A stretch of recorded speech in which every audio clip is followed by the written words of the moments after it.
የኔ ይኸው ጭንቅ የገጠምነው እኮ በዚህ ነው። ሊቁ ዮሐንስ አፈወርቅ ግን ሀብታችን እንኳን ሳትቀር የጋራችን ናት ነው የሚለው። ወገኖቼ እስኪ እግዚአብሔር የሰጠንን ትልልቅ ጸጋዎች ተመልከቷቸው። እስኪ ፀሐይን ተመልከቷት ነው የኔ ፀሐይ የሚላት። የኔ ፀሐይ የሚላት አለ ማናት? የኛ። ጨረቃንም ይዋት የኛ። ምን ማለት ነው? ታላላቅ የእግዚአብሔር ጸጋዎችን እንኳን ሳይቀር እኛ ከሆኑ ወገኖቼ የምር ክርስቲያን መሆን እንጀምር እንጂ በጌጣጌጥ ያሸበረቅ። እኔ እንደው ይቅርታ አድርጉልኝ፣ ምናልባት ይሄ ከጀርባ ያለው ዲኮር እንኳን እንዳትቀየሙኝ፣ ወጣ ከዚህ አራተኛ ፎቅ ላይ እንዳጥሉኝ እንጂ እናንተዬ ስንት 100 ሺህ ብሮች እየወጣባቸው አንዳንድ ዲኮሮች መቅደሳችን ላይ እንኳን እያየን ነው። እግዚአብሔር ምን ይለን ይሆን እንጃ። ስንት ቅምጥልነት ይኖር ይሆን?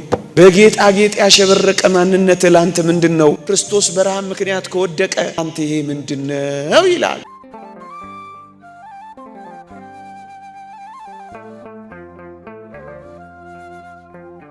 በስመ አብ ወወልድ ወመንፈስ ቅዱስ አሃዱ አምላክ አሜን።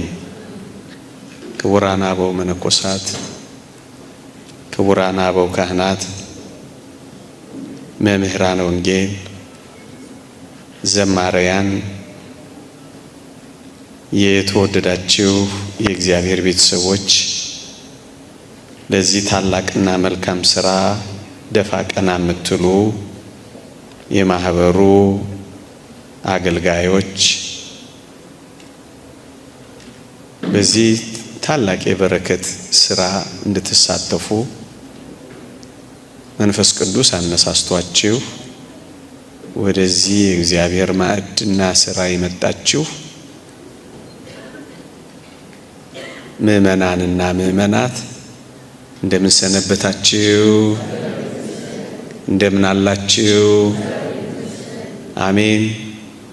በቸርነቱ የጠበቀን ስሙን እንድንጠራ የፈቀደልን የአባቶቻችን አምላክ የኛም አምላክ ልዑል እግዚአብሔር ዘላለማዊ ስሙ የተመሰገነ ይሁን። ድምጻችሁ አይሰማኝም? አሜን። ለተወሰነች ደቂቃ ለ30 ደቂቃ ጉባኤውን ምክንያት ያረገ የመሰብሰባችንን ዓላማ ያተኮረ ጥቂት መንፈሳዊ ሐሳቦችን እንነጋገራለን። እግዚአብሔር ከሁላችን ጋር ይሁን። ሰምተን ለመጠቀም እግዚአብሔር ይርዳን። ከተሰራውም ሥራ ከሚደከመውም ድካም በረከት ረድኤት ለሁላችንም ያሳትፈን። አሜን። ርዕሴ ስጦታ ወይም መስጠት ልትሉት ትችላላችሁ። ዛሬ ስለ መስጠት ወይም ስለ ስጦታ አታውቁትም ብዬ ሳይሆን ትኩረት እንድንሰጠው ነገ ከነገ ወዲያም አስፍተን አብዝተን እንድንሰራው ለማስታወስ ያክል ነው። እኛ ሁላችንም የዳን ነው። ለሁላችን መዳንን ያገኘነው በስጦታ ነው። የተወደደ አምላካችን እግዚአብሔር ውረድ፣ ተወለድ፣ ሙት፣ ተሰቀል ብሎ አንድ ልጁን ሰጠ ይላል መጽሐፍ ቅዱስ። በስጦታ ነው የዳነው ያልኳችሁ ለዚህ ነው። ለአንድ ልጁ ሳይራራለት ይላል። ከዚህ የበለጠ ምን ስጦታ አለ? የተወደደ አምላካችን አብ የባህሪ ልጁን ወልድን ሰጠን። የተወደደ አምላካችን ኢየሱስ ክርስቶስ ደግሞ ራሱን ሰጠን። ስጦታ ያልኳችሁ ለዚህ ነው። በስጦታ ነው እኛ የዳነው። በስጦታ ነው እዚህ የቆምነው። ራሱን መስጠቱ ነው እኛን ያዳነን። ወገኖቼ እኛ መዳናችን ብቻ አይደለም፣ እኛም ጭምር የምንድነው አልገባን ይሆናል እንጂ በስጦታ ነው። ለዚህ እኮ ነው ጌታችን በመጨረሻዋ ቀን ብራ ብጠማ እያለ የጠየቀን። የዳነው በስጦታ ነው፣ ደግሞም የምንድነው በስጦታ ነው። ወገኖቼ እግዚአብሔር እኛን ያገኘን በመከራ እንደሆነ ሁሉ እኛም እግዚአብሔርን የምናገኘው በመከራ እንደሆነ ሁሉ የዳነው በስጦታ ነው፣ የምንድነውም ደግሞ በስጦታ ነው።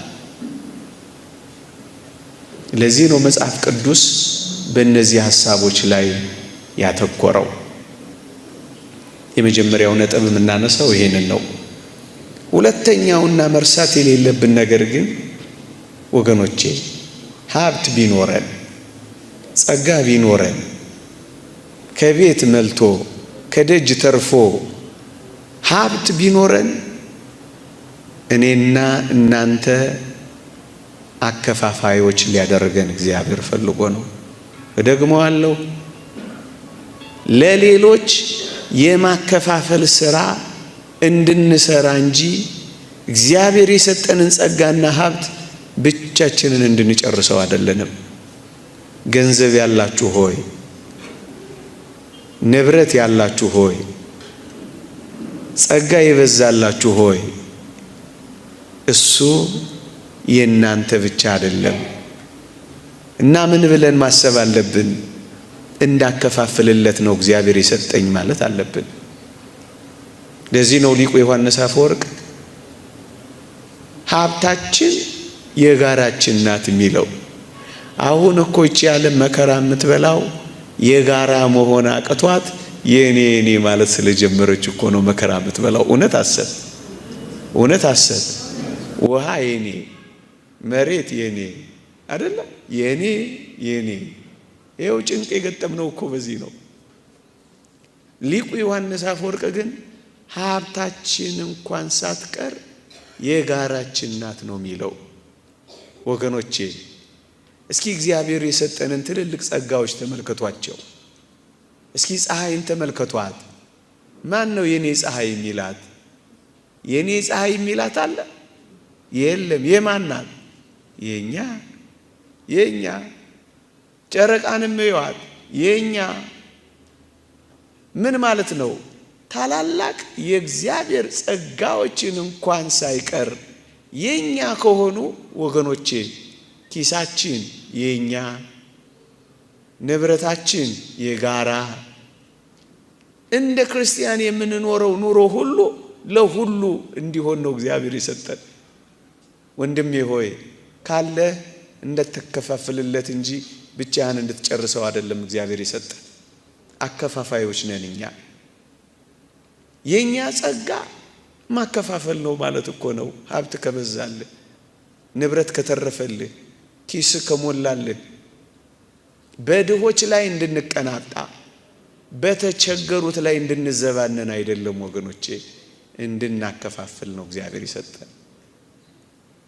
ሁለተኛ ሌላ ነጥብ እናንሳ ወገኖቼ፣ ሌላ ነጥብ እናንሳ። ምን ማንሳት እንችላለን? ሀብታችንን፣ ንብረታችንን፣ ገንዘባችንን ብልና ዝገት በማያጠፋው ሌቦችም አጥር ምሰው ግድግዳ ጥሰው ግንቡን አፍርሰው ጉድጓዱን ምሰው በማይወስዱበት ስፍራ ህልፈት ጥፋት በሌለበት ቦታ ማስቀመጥ አትፈልጉ ወገኖቼ። ከምታስቀምጧቸው የአክሲዮን ብዛቶች በላይ እኔ ሌላ ህልፈት ጥፋት የሌለባት አክሲዮን ላሳያችሁ። በመስጠት ውስጥ ሌቦች የማይሰርቁት፣ ብልና ዝገት የማያበላሸው፣ ህልፈት ጥፋት የሌለበት አጥር ጥሰው ጉድጓድ ምሰው ግድግዳ ደርምሰው የማይወስዱት ቦታ ማስቀመጥ ከፈለጋችሁ ለድሆች በመስጠት ለተቸገሩት በመለገስ ውስጥ ወገኖቼ ሀብታችሁን በጣም ምርጥ ቦታ አጠራቅሟት፣ ንብረታችሁንም ወደ ሰማይ ላኳት። ስጦታ ማለት ይሄ ነው ወገኖቼ። መልአከ ብርሃን ሰላማ የሚባሉ ነበሩ ይባላል። በጥንቱ ዘመን በጣም ለጋስ ናቸው፣ በጣም ሰጪ ናቸው፣ በጣም መጽዋች ናቸው፣ በጣም አድራጊ ናቸው፣ በጣም አከፋፋይ ናቸው። ግን አጠገባቸው ያሉ ሰዎች በመስጠታቸው ምክንያት በጣም ይነቅፏቸውና ይተቿቸው ነበር። ምን ሆነ መሰላችሁ? አንተ ገንዘብህንና ብርህን አትወደውም እንዴ? እንዲህ አድርገህ በትነህ የምትጨርሰው አሏቸው ይባላል። መልአከ ብርሃን ሰላማ ምን ብለው መለሱ ይባላል? ምን ነው እንዲህ ገንዘብህን ጠላኸው ቢሏቸው ምን አሉ ይባላል? እኔም ልጆቼም ኋላ ወደ ምን ሄድበት ወደባችን ገንዘቤን አስቀድሜ ብሰደው ገንዘቤን ብጠላው ነው ብወደው ነው አሉ ይባላል። ወገኖቼ እናንተ ገንዘብ እወዳለሁ ካላችሁ ገንዘባችሁን በድሆች ሆድ ውስጥ ወደ ሰማይ ላኩት። በተቸገሩት ውስጥ እግዚአብሔር ከርሰ ርሁባንን በተራቡ ሆዶች ውስጥ የሚቀበላት ምጽዋት ስጦታ ናትና ወደ ሰማይ ላኩት። ገንዘባችሁን በጣም ካፈቀራችሁት እመኑኝ ወደ ሰማይ ላኩት። ወገኖቼ ገንዘብ ወዳጅ ከሆን በማይጠፋበት ቦታ እናስቀምጠው። ይሄንን ነው ሁለተኛ ልንል የምንችለው። ላኩት ወደ ሰማይ፣ አሻግሩት ወደ ሰማይ። እንደውም ሊቁ ዮሐንስ አፈወርቅ ምን ይላል? ጌታችንን ሰው የሚያገኘው ይላል በሁለት መንገድ ነው ይላል። አንደኛ በእንግዳ ሰው በኩል ክርስቶስ ይገኛል ይላል። ሁለተኛ በደሃ ውስጥ ክርስቶስ ይገኛል ይላል። ወገኖቼ ክርስቶስን ማግኘት ትፈልጋላችሁ? ከክርስቶስ ጋር መኖር ትፈልጋላችሁ? አምላኬን ልየው ትላላችሁ? እንግዲያውስ ለተፈናቀሉት ቤታችሁን ክፈቱ፣ ለተራቡት መሶባችሁን ክፈቱ፣ ለተጨነቁት እጆቻችሁን ዘርጉ፣ ለተራቆቱት አልብሱ። ያኔ ክርስቶስን ታገኙታላችሁ። አንዳንዶች በጉባኤ ብቻ፣ በመዝሙር ብቻ፣ በቅዳሴ ብቻ ይገኝ። እንደውም በዋናነት እግዚአብሔር የሚገኘው እኮ በዚህ መንገድ ነው። አታስታውሱትም? የአባ ቢሾን ታሪክ ተራራው አናት ላይ ይገለጥልሃለሁ አለው ይባላል። እግዚአብሔር ተራራው አናት ላይ ይገለጣል ብሎ አወጀ። ሁሉም ወደ ተራራው ገሰገሰ። ተራራው ስር ግን አንድ መሄድም መራመድም የማይችል ምስኪን ሰው ነዳይ ወድቆ ነበረ።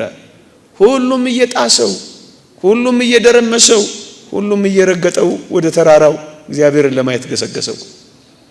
አባ ቢሾይ ደረሰ። ሰውየውን ሲያየው አዘነ እና አባ ቢሾይ ወዴት እየሄዳችሁ ነው ብሎ ሲጠይቅ መልስ ያጣው ምስኪን መልስ ያገኘው ከአባ ቢሾይ ነበር። እግዚአብሔር ዛሬ በተራራው ላይ ይገለጣልና እሱን ልናይ ነው ምን ሄደው አለው። እባክህ እኔንም አሳየኝ አለው። አባ ቢሾይ አዘለው፣ አባ ቢሾይ ተሸከመው፣ አባ ቢሾይ አቀፈው። ሲሄድ ተራራው ላይ እግዚአብሔር የለም። ለካ እግዚአብሔር ያለው ተራራው ላይ ሳይሆን የት ነው? ተራራው ግርጌ ነው። ወገኖቼ ተራራው ግርጌ ክርስቶስ ወድቆላችኋል። እዛ ፈልጉት። እዛ መንገድ ላይ ክርስቶስ ወድቆላችኋል። ለዚህ እኮ ነው ሊቁ ዮሐንስ አፈወርቅ ጌታ በደሃው አድሮ የሚገኝ ከሆነና በረሃብ ምክንያት ለሞት ከተቃረበ በጌጣጌጥ ያሸበረቀው ማንነት ላንተ ምንድነው ይላል። ምንድነው ጌጥህ? ምንድነው ወርቅህ? ክርስቶስን ማግኘት ትፈልጋለህ? በረሃብ ምክንያት ይኸው ጎዳና ላይ ወድቋል ክርስቶስ። ቤት አጥቶ ተንከራቷል። ተፈናቅሎ ውርጭ ይመታዋል። የሚያከራየው አጥቶ ብርድ ይጠበጥበዋል። ክርስቶስን ማግኘት ከፈለክ ያወድቆልሃል። ስጠው። የክርስቶስ እውነተኛ መቅደስ የአማኙ ነፍስ ናትና እናስጊጠው። ልብስም እንስጠው፣ ስጦታም እንንፈገው፣ በእርሱ ጌታን እንኳን ደህና መጣ እንበለው ይላል አንድ ሊቅ። ተው ክርስቲያኖች፣ የምር ክርስቲያን መሆን እንጀምር እንጂ በጌጣጌጥ ያሸበረቅ። እኔ እንደው ይቅርታ አድርጉልኝ፣ ምናልባት ይሄ ከጀርባ ያለው ዲኮር እንኳን እንዳትቀየሙኝ፣ ስወጣ ከዚህ 4ኛ ፎቅ ላይ እንዳጥሉኝ እንጂ እናንተዬ ስንት 100 ሺህ ብሮች እየወጣባቸው አንዳንድ ዲኮሮች መቅደሳችን ላይ እንኳን እያየን ነው። እግዚአብሔር ምን ይለን ይሆን እንጃ። ስንት ቅምጥልነት ይኖር ይሆን? በጌጣጌጥ ያሸበረቀ ማንነት ላንተ ምንድነው? ክርስቶስ በረሃብ ምክንያት ከወደቀ ላንተ ይሄ ምንድነው ይላል። እንኳን ይሄንን አይደለም ወገኖቼ፣ ደሃ ወገን በረሃብ እየማቀቀ አንተ ይላል ሊቁ ዮሐንስ አፈወርቅ በረከቱ ይደርብንና የጌታችንን ማዕድ መንበር ታቦቱን ይላል በወርቅና በብር ዕቃዎች ብትሞላው ጥቅሙ ምንድነው ይላል። ምክንያቱም የክርስቶስ ስጋ የሆነው እኮ መንገድ ላይ ወድቆልሃል። መጀመሪያ ደሃውን አብላው፣ መጀመሪያ ደሃውን አጠጣው፣ መጀመሪያ ደሃውን አልብሰው፣ ከዛ በኋላ መንበሩን ታቦቱን ከፈረክ በሐርና በወርቅ አስጊጠው ይላል። ተው ግፍ አንስራ በዚህ ዘመን። ክርስቶስን ማግኘት ትፈልጋላችሁ? ለክርስቶስ ስጦታ መስጠት ትፈልጋላችሁ? ያውላችሁ ወድቋል። ለደሃ ወገንህ ጠብታ ታህል ቀዝቃዛ ውሃ እንኳን ሳትሰጠው ለደሙ የወርቅ ጽዋ የምታመጣ አንተ ሆይ መጀመሪያ ያንን ጉሮሮ የደረቀውን አጠጣው ይላል። ቤንዚል የሚስበውን ድረስለት ይላል። ወገኖቼ ክረምት ታያላችሁ ቺን ከተማ። እኔ እንጃ ካያችኋት ጥሩ ነው፣ ካላያችኋት ግን ላሳያችሁ። ቱቦ ስር የሚያድሩ ክረምቱ ሲወጣ የሚሞቱ ብዙ ህፃናት ናቸው ያሉት። ወደው አይደለም ቤንዚል የሚስቡት። ረሃቡን በምን ያስታክሱት? ውርጩን በምን ይለፉት? ቁም ሳጥናችን እኮ ተጨናንቋል። አቤት የመቀየሪያችን ብዛት! ጠዋት ለከሰዓት እየቀየረ አሁን እኛ ማዕተብ አስረናል። አሁን እኛ ክርስቲያኖች ነን። እንዴተው እንጂ የምርማ እንነጋገር እንጂ አሁን ክርስትና በእኛ መካከል ትኖራለች እንዴ? ሸረሪት ያደራበት ብዙ የሚከራዩ ክፍሎች ያሉ የመኪና ቤት ያለን አይኑረን እኮ አይደለም። ቢያንስ ግን ደሃውን እናስበው እኮ ለማለት ነው ወገኖቼ። የዛሬ 6-7 ዓመት ኤፍኤም ሬዲዮ ላይ የሰማው ታሪክ ሁሉ ጊዜ አስታውሰዋለሁ። ዜና ላይ ነው የሰማሁት፣ መረጃ ላይ ነው የሰማሁት። አንድ ተጋባዥ አጥማቂ እዚህ ቅዱስ እስጢፋኖስ ቤተክርስቲያን የነበረ ሰሞን ነው። ልትጠመቅ ትመጣለች። ሴትዮዋ ታማሚ ናት። 3 ህፃናት ይዛለች። ከክፍለ ሀገር ነው የመጣችው። የምትጠጋበት ቤት የላትም።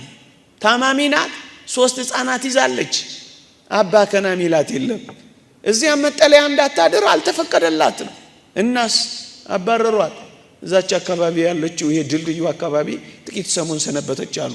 መጨረሻ ላይ የተወደደ አንድ ልጇን ጅብ በላባት።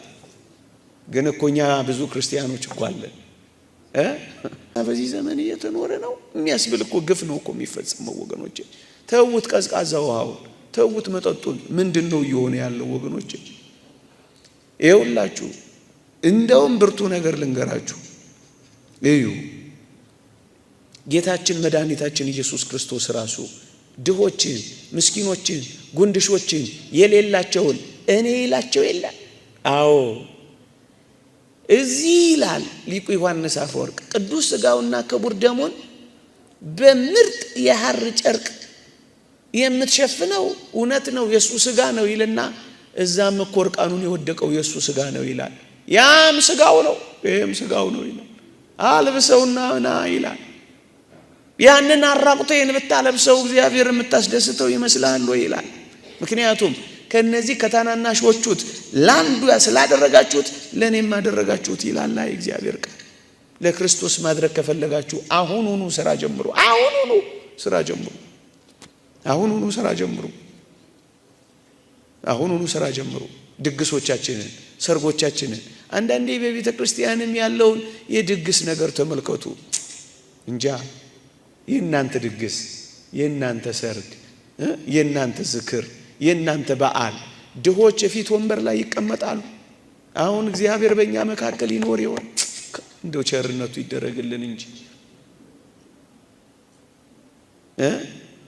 እውነት ንጹህ ነገር ይበላሉ። እናውቅ የለ ሶፍት የተጠቀለለበትን ስጦታ አይደለም በልተን ያበቃነውን የጋጥነውን አጥንት ሶፍት የጣልንበትን አይደል እንዴ የምንሰጣቸው? በዘበኛ አይደል እንዴ የምናባረራቸው? ክርስቶስ በዘበኛ ተባሯል። ክርስቶስ ፀሐዩ ላይ ወድቋል። ክርስቶስ ለክርስቶስ እየዘከረ ክርስቶስ ይባረራል። ምን አይነት ግርምቢጥ ነገር ነው? ውሸት። እስኪ ጥቂት መኖር እንጀምር ምእመናን፣ የምር እንጀምር እስኪ፣ የምር እንጀምር እስኪ ወገኖች። እንዴ እንዳትቀየሙኝ። ባለጠግነት የሚነቀፍ ነገር አይደለም። ባለጠግነት በጣም ጥሩ ነው፣ አይነቀፍም። ባለጠግነት ግን ጥሩ የሚሆነው ደሃውን ሲታቀፍ ነው ወገኖቼ። አብርሃምን ተመልከቱ፣ ባለጠጋ ነው። ደሃውን አላዛር ግን አቀፈው። ይሄ ነው እኮ ባለጠግነት ወገኖቼ። በፍጹም አይነቀፍም። አንተ ኬክ ብላ፣ ትንሽ ስንዴ ግን ዳቦ ስጠው፣ ምን አለበት? አንተ ወይን ጠጣ፣ እሺ፣ ትንሽ ውሃ ግን ጎርጎጭ እንዲያደርግ ፍቀድለት። በቃ ስጦታ ማለት እኮ ይሄ ነው። ስጦታ ማንም ፈገው፣ ልብስም እንስጠው፣ እርቃኑን እናልብሰው። ስጦታ ማንም ፈገው፣ አታራቁት እንጂ ክርስቶስን። አዎ ለጌታዬ ማድረግ እፈልጋለሁ ካላችሁ እንደዚህ ሁኑ። ልብስ መኪና ይኑራት፣ እሺ፣ ጥቂት አቡጀዲ እንኳን ጣላት ታደርግለት። የ200 ሺህ ብር ንሳ፣ የ80 ሺህ ብር ዴዘርት ብላሺ። ቢያንስ አንድ ደሃ ግን አትደጎም? አላውን ክርስትና እየተኖረ ነው። እኔ ዘመን ብቻ አይደለም የሚያስፈራኝ ወገኖቼ፣ መጪዎቹ ዘመናት ግን በጣም ያስጨንቃል። አሁን ጨዋ ደሃ ስላለ እኮ ነው በሰላም ገብተን በሰላም እንወጣው። በሰላም የሚራብ ደሃ፣ በሰላም የሚጠማ ደሃ ስላለ እኮ ነው ጨክነን መኪና ሸረር ያረግን እኮ ምን ሄድባቸው። ነገ እንደዚህ ይቀጥላል፣ ይቀጥላል፣ ይቀጥላል እንደዚህ። አያችሁ፣ መጎራረስ መጀመር አለብን። የምገባ ካምፖች መፍጠር መቻል አለብን። በጥንቷ ቤተ ክርስቲያን ምን ይደረግ እንደነበር ታውቃላችሁ? በየሳምንቱ በዕለተ ሰንበት የስጦታ መርሃ ግብር ነበራቸው። ገንዘብ ይሰበሰባል፣ ለድሆች ይመጸውታል። በየሳምንቱ ደሃ የሚባል እንኳን አይኖርም። ያላቸውን አንድ ላይ አልነበር እንደሚበሉ።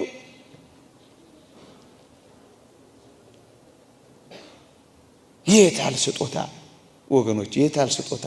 የታል ስጦታ? ጥቂት ነገሮችን ልናገር፣ እንደ 10 ደቂቃ ልጠቀም። እየሰማችሁ ነው አይደል? ልቀጥል ወገኖቼ። የኔና የናንተ ትልቁ ትሩፋት፣ የኔና የናንተ ትልቁ ጌጥ፣ ትልቁ ማሸብረቅ ምን እንደሆነ ታውቃላችሁ? መልካም ስራ መስራት ነው። መጽሐፍ ቅዱስ ይህን ይናገራል። እግዚአብሔርን እንፈራለን ለሚሉት ሴቶች እንደሚገባ መልካም በማድረግ እንጂ በሹሩባና በወርቅ ወይም በእንቁ ወይም ዋጋው እጅግ በከበረ ልብስ አትሸለሙ ይላል። ሴቶች ሆይ፣ እናንተም ወንዶች ሆይ ልከኛ ልብስና ልከኛ ኗኗር አይበቃችሁ። ድሆችን በወርቅ ማስቀናት፣ ምስኪኖችን በጣም በሚገርም አለባበስ ማነሁለል ምን ይባላል? ከባድ እኮ ነው ወገኖቼ። ይልቅ የኔና የናንተ ጌጥ ይሄውና ምን መልካም ማድረግ ጌጥ ነው። ልጆችን በመልካም ማስተዳደር ጌጥ ነው። ለዚህ ነው ዮሐንስ አፈወርቅ በትሩፋት ታጌጡ ዘንድ እወዳለሁ የሚለው። ትሩፋት መስራትን፣ መልካም ስራ መስራት። ይሄ አሁን እናንተ እየሰራችሁት ያለው እንዴት ያለ ጌጥ መሰላችሁ? አሳያችኋለሁ መጨረሻ ላይ። እንዴት ያለ ጌጥ መሰላችሁ ወገኖቼ? እንዴት ያለ ጌጥ መሰላችሁ? እንዴት ያለ ጌጥ መሰላችሁ? እኛ አሁን ምን እንዴ? እኛም እኮ ዓለም እኮ ፍትሃዊ አይደለችም። እኛ መች ፍትሃዊያን ሆን? እኔ ከጥቂት ዓመታት በፊት አንድ መረጃ ነው እንደዚህ እንትን ላይ ያየሁት ስታቲስቲክስ ነበረ። በጣም ነው የሚገርማችሁ። በአሜሪካና በአውሮፓ ለመዋቢያ $8 ቢሊዮን ያወጣሉ ይላል ከጥቂት ዓመታት በፊት። አይስክሬም ወጪ ወደ $11 ቢሊዮን፣ የሽቶ ወጪ ወደ $12 ቢሊዮን። ተውት፣ ሌላውንም ማመን ዘረዝራለሁ። ዓለም ለመቀማጠል የምታወጣውን ተመልከቱ። እኛስ ኮስሞቲክሳችን ስንት ያወጣል? የጥፍር ስራችን ስንት ያወጣል? ጥፍሩ የተነቀለ ያለ ጥፍር አትሰሩ ማለት አይደለም። ግን ዋናውን ጉዳይ እንዳትቆልፉበት፣ ዋናውን መጽደቂያ ጉዳይ እንዳትዘሉት ለማድረግ ነው። ስንት ወጪ። እኛስ ፍትሃውያን ነን? በእውነት እኛስ ፍትሃውያን ነን? እኛስ ፍትሃለን? ፍትህና ርት እያጸናን ነው ምድር ላይ ያለ ነው ወገኖቼ። እኛስ ትክክል ነን? እኛስ እየሰራን ያለ ነው እውነት ነው? ይሄንንስ መርምራችሁ ታውቃላችሁ ወገኖቼ? መርምራችሁ ታውቃላችሁ? አዎ፣ ዓለም ፍትሃዊ አይደለችም በእውነት። ያን ድፍን አፍሪካ እኮ ለንጹህ ውሃ መጠጥ ስንት ቢሊዮን ብር የላትም ይባላል። አንዳንዴ ያሳፈራል። ሸረር የምትልበትን መኪና እያየሁ አሁን ቅድም አይ ሹፈት እያልኩ እኮ ነው የመጣው። እንዲህ አይነት ቀልድ አለ? ንጹህ የመጠጥ ውሃ እኮ አፍሪካ የላትም። $9 ቢሊዮን ነው ምናምን። አታ ንጹህ የመጠጥ ውሃ መከራዋን ትበላለች፣ ግንስ በውስኪ ትራጫለች። ይሄ ፍትሃዊነት ነው? ግን የነሱን ተውት፣ አይመለከተንም። ከሰሙን እሰየው። ኦርቶዶክሳውያን እናንተ ክርስቲያኖች ግን ፍትሃውያን መሆን ጀምራችኋል። ይሄ ልጅ ምን ይዘበዝበናል? አሁን ከዚህ ዘመን ድህነት በቀር ምን ዳኛ ራሳችን ድሃ አይደለም? እንኳን ልንመጸወት ይገባ የለ። ምንድነው የምታወራው እንዳትሉኝ አደራችሁ። አዎ እላችኋለሁ ማድረግ አለብን። መጽሐፍ ቅዱስ እጅግ አስገራሚ ሐሳቦችን ነው የሚሰጠን ወገኖቼ። እነሱን ቶሎ ብዬ አንስቼ ያበቃለሁ። መጽሐፍ ቅዱስ ጥልቅ ትምህርት ነው ያለው ወገኖቼ። ካልበለጸግን በቀር መስጠት አንችልም የሚል ሰው ካለ እንደሱ አይደለም ስጦታ ወገኖቼ። ጥቂት ማሳያዎችን ልስጣችሁ። የመቄዶንያ ክርስቲያኖችን ታውቋቸው ይሆን? በመቄዶንያ የነበሩ በመጽሐፍ ቅዱሳችን ላይ ያሉ የመቄዶንያን ክርስቲያኖች ተመልከቱ። በጣም ነው የሚደንቁት። ቢንያም በለጠም ይሄንን አይቶ መሰለ መቄዶንያ የሚለውን ለዚያ መርጃ ድርጅት ስም የሰጠው። ሁለት ነገር ነበረባቸው። አንደኛ ጥልቅ ድህነት ነበረባቸው፣ ሁለተኛ ብዙ መከራ ነበረባቸው። ታዲያስ ከጥልቅ ድህነታቸው ከብርቱ መከራቸው ምን እንዳደረጉ ላንብብላችሁ። እግዚአብሔር ቃል የሚለውን ምን ይላል? የድህነታቸው ጥልቅነት የልግስናቸውን ባለጠግነት አብዝቶታል ይላል። ምንም ድሃ ቢሆኑ መለገስ ግን አላቆሙም ነበረ። እንደውም ከድህነታቸው ጥልቅነት በላይ የልግስናቸው ባለጠግነት በዝቶ ነበረ። ስጥ። መጽሐፍ ቅዱስ የሚሰጥ አያጣም ይላል። ከሰጠህ ነው የማታጣው። እደግመዋለሁ፣ ከሰጠህ ነው የማታጣው። ስጥ። ይሄው የመቄዶንያን ክርስቲያን እንደውም ምን ይላል መሰላችሁ? እንዳቅማቸው መጠን ከአቅማቸውም የሚያልፍ እንኳን ወደው እንዲሰጡ መመስክርላቸው። ከአቅማቸው በላይ ነው የሚሰጡት፣ ከአቅማቸው በላይ። ምክንያቱም ፍቅረ ቢጽ ገብቷቸዋል። የወንድም ፍቅር ከገባ ትሰጣለህ። መጽሐፍ ቅዱስ የሚለው ይሄንን ነው። ወንድምህ ገንዘብ እንደሚያስፈልገው እያወቅ ካልሰጠኸው የእግዚአብሔር ፍቅር ባንተ ውስጥ መኖሩ በምን ላረጋግጠው ይላል መጽሐፍ ቅዱስ። ስጥ። ሁለተኛ የቆሮንቶስ ምዕመናንን ላስታውሳችሁ።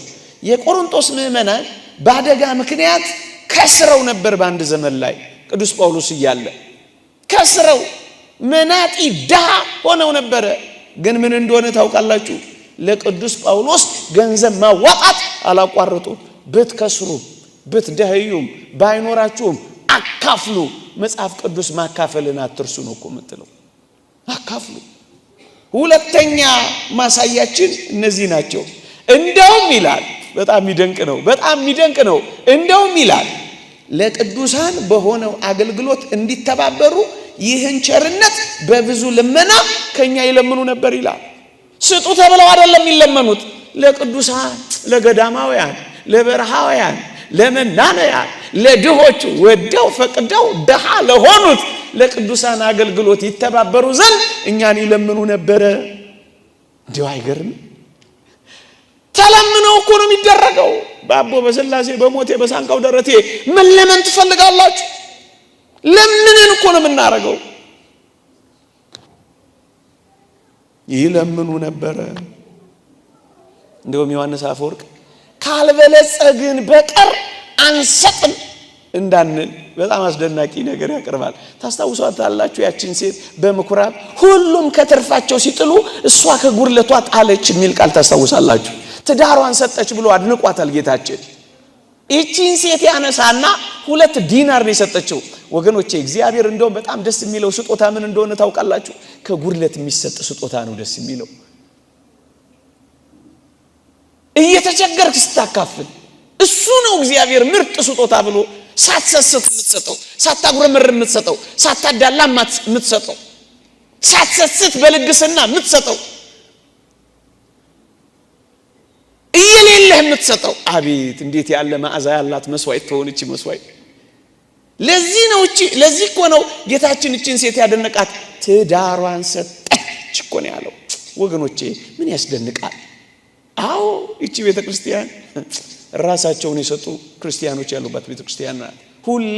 ሁሌ ይመስጠኛል።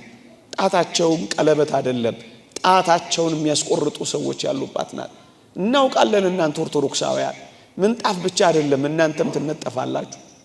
ካባ ብቻ አይደለም ቆዳቸውን የሚያስገፈፉ ክርስቲያኖች፣ ራሳቸውን የሚሰጡ ክርስቲያኖች ያሉባት ቤተክርስቲያን ናት። ግን አሁን ጎሎን እንዳይሆን ከጉድለትም ቢሆን መስጠትን እንለማመድ። ጽድቅን ከፈለጋችሁ ክርስቶስን ማግኘት ከፈለጋችሁ እንዲህ ላሉት ለዚህ እኮ ነው መጽሐፍ ቅዱሳችን ሁለተኛ ቆሮንቶስ ምዕራፍ 8 ላይ ቅዱስ ጳውሎስ ያለውን አልሰማችሁም? የእናንተ ትርፍ የነሱን ጎዶሎ ይሙላ። እንደዚህ እኮ ነው የሚለው። የሌሎችን ጎዶሎ መሙላት፣ የሌሎችን ቀዳዳዎች መድፈን።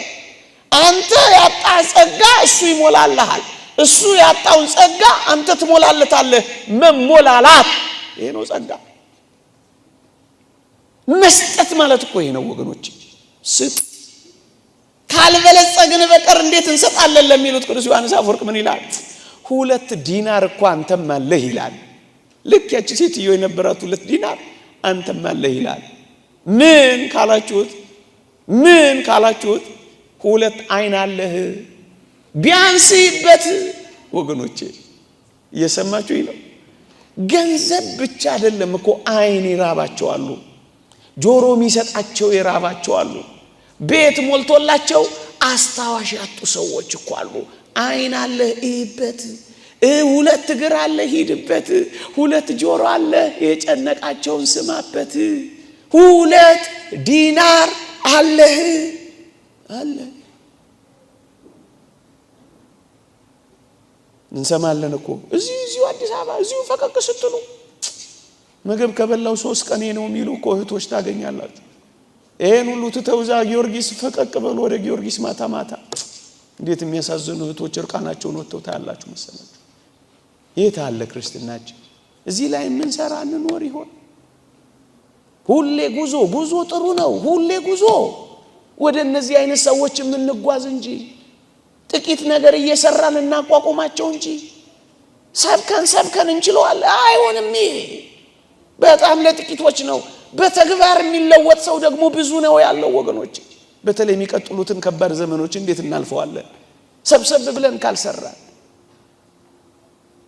አርቀን ካላሰብን፣ ቀድመን ካልፈጠን እንዴት አድርገን እንችለዋለን? እንዴት አድርገን እንችለዋለን? እሺ ሌላ የሚሰጥ ነገር ምንም ነገር የለኝም ካላችሁ ቢያንስ ጾም ትጾሙ የለ ጾሙና ስጧቸው ይላል መጽሐፋችን። እየሰማችሁኝ ነው? ጾሙና አጠራቅማችሁ ብሉ አይደለም ያለው። ምን አርጉ? ጾሙና አስቤዛ ቀነሳችሁ የወሩን ለ2 ወር አብቃቁ አይደለም የሚለን። ምንድነው የሚለን? ከጾም ከዛስ ስጥ። ያንተ አይደለም። እንደውም ፍትሐ ነገሥት ምን እንደሚል ታውቃላችሁ? የምንጾምበት አንዱ ምክንያት ምን እንደሆነ ታውቃላችሁ? እንዲህ ይላል ዳግመኛ ጿሚው የረሃብን ችግር ያውቅ ዘንድ ይልና ለተራቡትና ለሚለምኑት ይራራላቸው ዘንድ ይላል። እምንጾመው ረሃብን ለመቅመስ ለሚራቡት ለመራራት ነው። ከጾምክ መጽውተው በቃ ያንተ አይደለም እሱ። ይሄን እስኪ አሁን አብይ ጾም እየቀረበ ነው እንለማመደው እስኪ ወገኖቼ፣ እንተግብረው እስኪ ወገኖቼ፣ እንተግብረው እስኪ እንፈጽመው እስኪ ወገኖቼ። ይሄ ሁሉ ከሌለ እኔም ራሴ ምን ትላለህ አንተ ሰውዬ?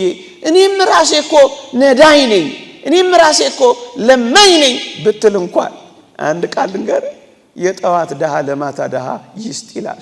ጠዋት ወተለምንና ለከሰዓቱ ስጣ።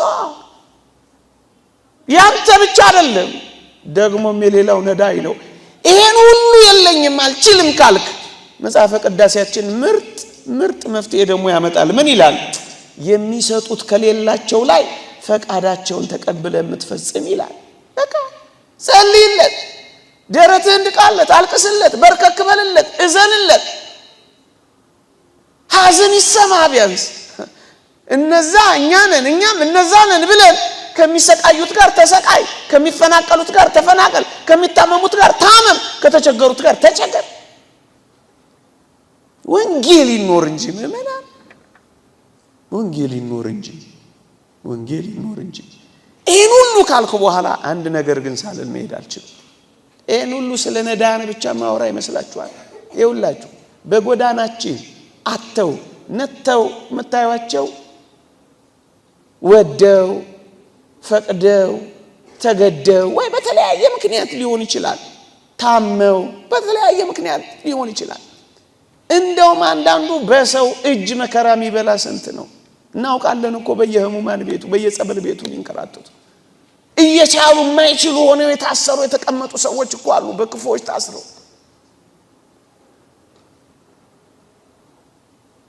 ይሄን ሁሉ ተውት። ግፍ የመጣባቸው ይሄ አሰራር የበደላቸው ተውት። ወደው ፈቅደው ደሃ ግን ይሆኑ አሉ። እነማን ናቸው እነሱ? ወደው ፈቅደው ደሃ የሆኑ ግን አሉ። እነማን ናቸው እነሱ? በየገዳሙ በየበረሃው ስለ ክርስቶስ ፍቅር ሲሉ ሙሉ ጊዜያቸውን ለአምልኮተ እግዚአብሔር የሰጡ፣ ከፍ ማለት እየቻሉ ዝቅ ያሉ፣ ድህነትን የመረጡ፣ ጽማዌን የመረጡ፣ ትህርምትን የመረጡ፣ ጾምን የመረጡ፣ ደሃ መሆንን የመረጡ፣ እያላቸው እንደሌላቸው የሚኖሩ ትተው የወጡ ደግሞ አሉ። እነዚህ ደግሞ ድሆች ያስደንቁ። እኔም ያስደንቁኝ እነዚህ ናቸው። በግድ ሳይሆን በውድ ደሃ የሆኑ፣ ፍቅሩ ደሃ ያረጋቸው፣ በረሃ የከተታቸው፣ ምንም እንደሌላቸው ይሆኑ መብላት እየቻሉ ወደማይበላበት ህይወት ውስጥ የገቡ አይገርሙም? እነዚህ አሁን ለነሱ ነው የሚለመነው፣ ለነሱ ነው ዋካችሁ የሚባለው። ይሄ እኮ እንዴት እኮ ዘግናኝ ነገር ነው ወገኖቼ። ሌሊቱን ሙሉ እየጸለየ ለሚያድረው ሰው አንተ ያንኮራፋ እንድታደር እግሩ እየተንቀጠቀጠ ለሚለምልልህ ሰው ጥቂት ነገር ማድረግ ይሄ ብርቅ ነው፣ ድንቅ ነው። ሐዋርያው ነው ክቡር የሚሆን ጳውሎስ እንደተናገረው ስጋዊ ነገርን መንፈሳዊ ነገርን የዘራንላችሁ እኛ ከናንተ ስጋዊ ነገርን ብናጭ ትልቅ ነገር ነው የሚለው እኮ። ለዚህ ወደው ፈቅደው ደሃ የሆኑ አሉ ማይፈልጉ ይሄን አለ። ለነሱማ እንዴት አብልጦ ማድረግ ይገባ ይሆን ወገኖቼ? ገዳማቱን እኔ ሳስባቸው እንኳን ይመስጡኛል። ደብረ ሊባኖስ የዛሬ ጥቂት ዓመት ያየሁት አንድ ሰው ያስደንቀኛል። እርቃኑን ወድቆ እርቃኑ ወርጮ ዋዩ እየተፈራረቀበት ምን አይነት ሐሳብ ነው ይሄ? ከባድ ነው በጣም። ደሃ መሆንን መምረጥ ከባድ ነው። እንደ ክርስቶስ እንደኖረው ለመኖር መፈለግ እንዴት አይነት ጥልቅ ህይወት ነው።